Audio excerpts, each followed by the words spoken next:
नमस्ते अस्तु भगवन् विश्वेश्वराय महादेवाय त्र्यम्बकाय त्रिपुरान्तकाय त्रिकालाग्निकालाय कालाग्निरुद्राय नीलकण्ठाय मृत्युञ्जयाय सर्वेश्वराय सदाशिवाय श्रीमन्महादेवाय नमः।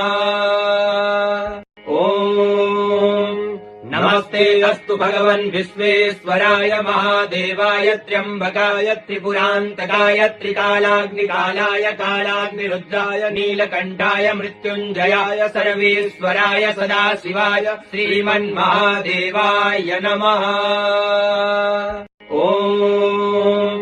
नमस्ते अस्तु भगवन् विश्वेश्वराय महादेवाय त्र्यम्बकाय त्रिपुरान्तकाय त्रिकालाग्निकालाय कालाग्निरुद्राय नीलकण्ठाय मृत्युञ्जयाय सर्वेश्वराय सदाशिवाय श्रीमन्महादेवाय